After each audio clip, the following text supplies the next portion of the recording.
tiene problema con nadie. Desde que mi corazón tenía problemas, yo no podía Sí, para hablar. Voy a hablar para que todo el mundo sepa, para que todo el mundo tiene que conocer, porque los comentarios están a tope. Los comentarios están a tope. Todos los comentarios que salen solamente tía mami no bien, tía mami no bien, tía mami mala, tía mami no quiere dejar niño para la escuela. Hablan mal todo de tía mami. Hablan mal todo de tía mami. Por eso he puesto mi cara que todos los comentarios que vais a comentar para tía mami. No tengo conveniencia, no enfado, yo cojo todo, yo lo doy a Dios. Raúl es mi hermano, me ha ayudado mucho. Me ha ayudado mucho. Oh, yun. Es mi familia. Sí. La familia de Raúl es mi familia. Yo también. Mi sangre y tu sangre no igual, pero mi corazón así, ¿no? No, todo problema puede arreglar. Sí, por eso yo he puesto mi cara. Yo he dicho que no quiero hablar cosas de chismes. Chismes no me sirve. Solo yo he puesto mi cara para que todo el mundo sepa que tía mami va en Guinea porque va a descansar. Descansar. 5 años en Guinea, 1 año aquí.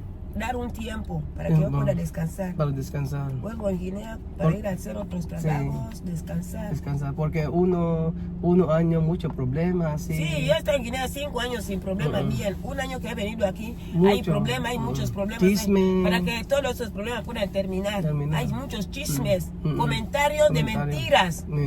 Hay muchos comentarios de mentiras, muchas cosas que están hablando de mi nombre. El nombre de Roel, de su mujer, de los niños, de toda la familia. Y esa vida no merece, no es buena. No es buena, sí. Yo quiero paz, yo quiero que Raúl esté bendecido. Me ha ayudado mucho en toda mi vida, en mis niños. Yo le pido éxito, que trabaje más, que cuide su familia. Yo también con lo mío. Yo en paz, él en paz, como una familia.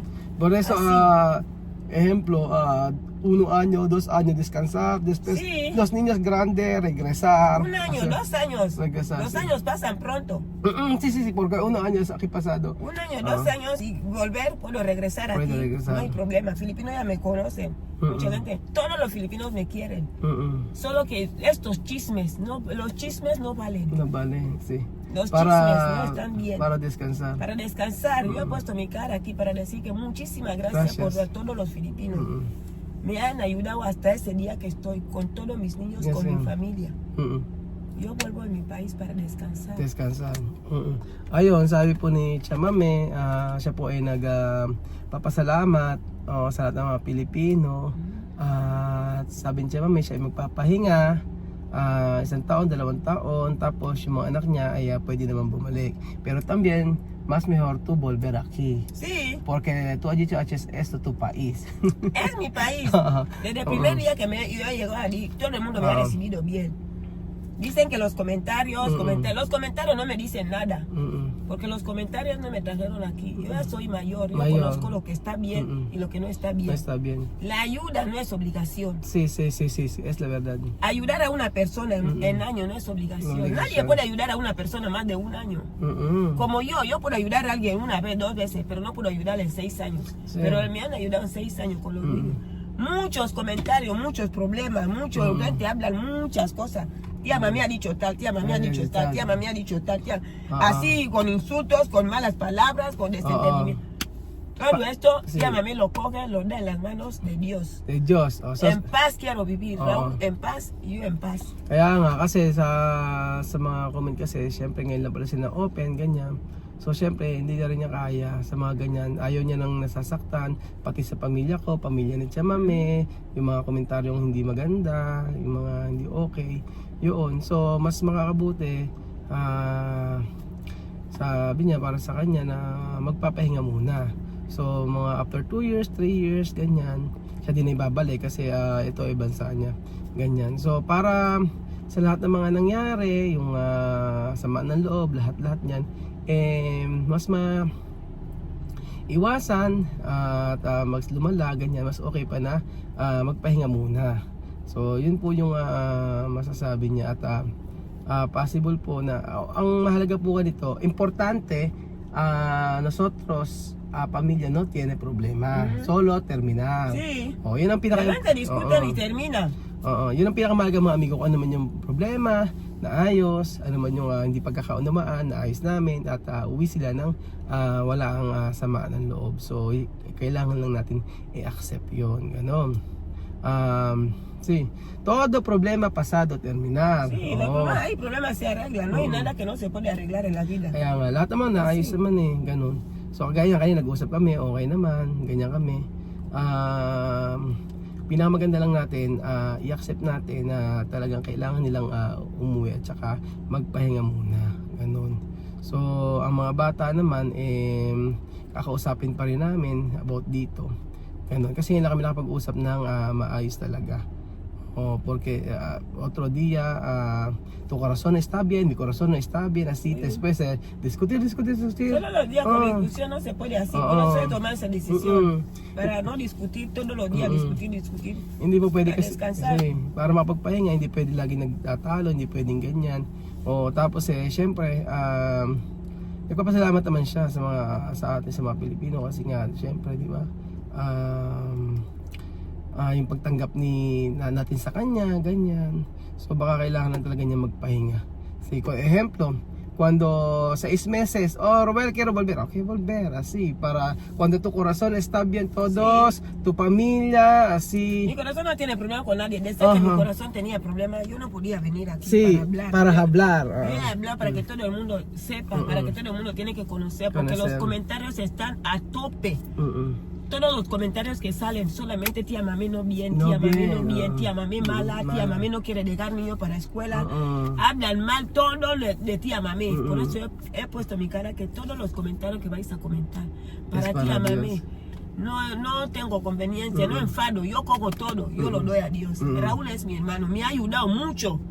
Y yo quiero que él trabaje más y más, que Dios le ayude, que le bendiga por el esfuerzo y sudor así que ha hecho de mi familia. Yun, sabi din siya mami, ayun, lahat ng mga comments yan, mga ganyan, not good, pagsasabing hindi okay si mami, bad daw, bakit daw hindi ay mga anak na mag-aral dito, yung mga ganyan. So lahat daw ng mga comment ay ipinapasa Diyos na lang niya. So yun naman ang mahalaga, at least naliwanagan siya na lahat ng mga nagko-comment, porque todo esto comentario quiere gestar mi relación los comentarios hablan mucho, la gente habla mucho, tía mami no good, tía mami no good, tía mami ingrata, tía mami no bien, tía mami malo, todo, yo veo todo, yo escucho todo. Con Tagalog, con inglés, y también con español, también con todo. Kuya Raúl mal, Tía Raúl también mal, Bill mal, José mal, todos esos comentarios. Por eso yo he dicho de que yo pido paz, yo quiero paz. Ayun. Para todos nosotros descansar un poco. Ayun, lahat ng mga comment para na mapagpahinga siya, hayaan na lang yung mga yan, tapusin na yung mga yan. So, syempre hindi naman siya mapag-asalta dito kung hindi okay siya.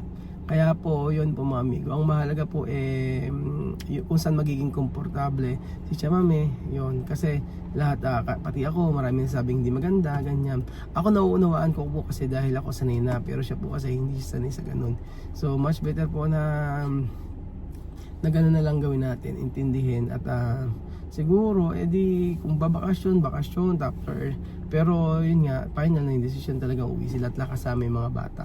Pero kakausapin ko pa yung mga bata para alam po talaga nila na decision na kasi bukas ba manyan vamos sa Mirar de Bilete bukas itin kami ng ticket bukas tsaka ko namin maraming gagawin bukas mami. Pero mahalaga, importante, ang importante kasi walang problema sa amin ni Mami, kumbaga natapos na, okay na lahat. Importante yung hindi nasira yung pagkakaibigan namin.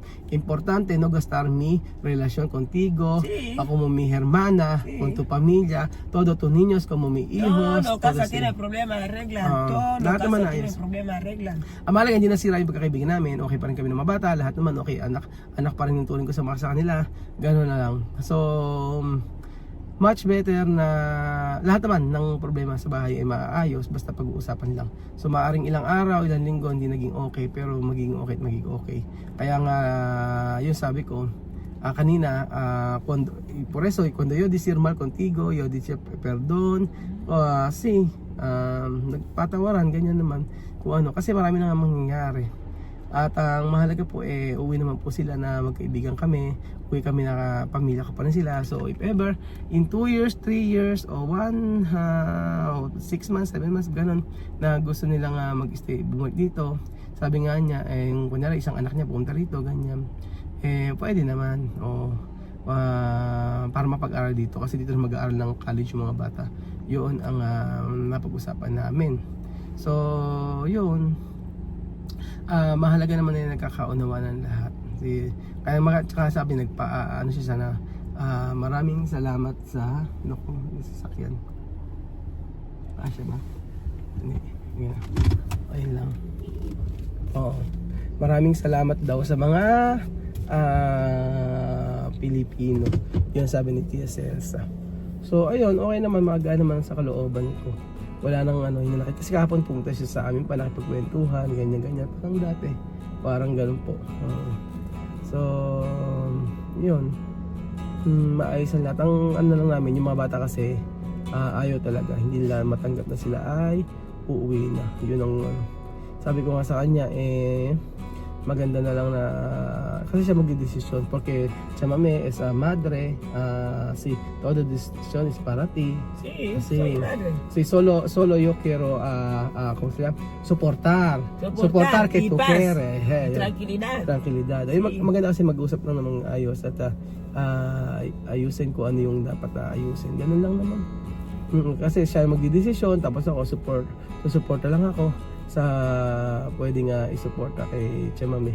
Ganun lang naman. Mahalaga pagka umalis sila dito, parang pamilya ko pa rin sila. Es importante cuando tú salir aquí, yo y tú, mi familia. No puede cambiar esto. Por eso yo les hablé que aunque Raúl me ha hecho mal, me ha hablado mal, no pasa nada, pero es mi familia. Yo no puedo tenerle mal en mi corazón. Ganun naman kahit magkasakitan, marami kong sabing hindi maganda, meron siya hindi sabi maganda. Tapos kasi pamilya naman So hindi ko naman kailangang i-elaborate kung ano yung mga pinag-usapan namin, yung mga pagkasamaan ng loob. Ang mahalaga ay natapos ito ng merong yung baga, yung walang samaan ng loob. Kabaga, mas marirealize na, for example, 6 months pagbakasyon dito, 1 year, na-realize na, ganun to pala maging buhay namin dito, ganyan. Kung ano yung nakakabuti na gusto nila, ganun pa rin naman sa akin. So yun po mga amigo, maganda rin at least naging okay na yung usapan namin. Kasi ehemplo, cuando tu empadar, no ba terminar de problema?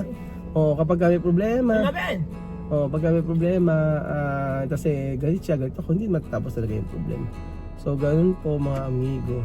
Ayun si Sophie pa rin. Llama Sophie! Andi si Sophie lumalibot. So ayun po mga amigo, naintindihan nyo na po yung Ate Michelle no está, Ben! gusto ni Chamame. At nag-meet kami sa gitna na sila ay uuwi, final decision. At yun ang mas okay. So ngayon, ano lang natin yung araw na kung saan lalalabi na nandito sila. Maging masaya na lang tayo. Ganoon na lang po mga amigo. Hoy, sino pa basta nada? Hoy, si Trenzar. Hoy, vamos contento hasta dia tu salir. Ayun. Maging masaya tayo kung maging masaya na lang kami kung hanggang sa pag-uwi nila. Pero bukas po tingin kami ng ticket kasi hindi kami matuloy ng nakarang araw. Ganun po. Basta wala nang sisihan. Ganun talaga. Kung ano man yung naging desisyon, maging masaya tayo. Ganun lang naman po ang importante. Igalang at irespeto ang desisyon, no? Importante respetar the decision. Kasi yun lang po mga amigo ang dapat natin gawin.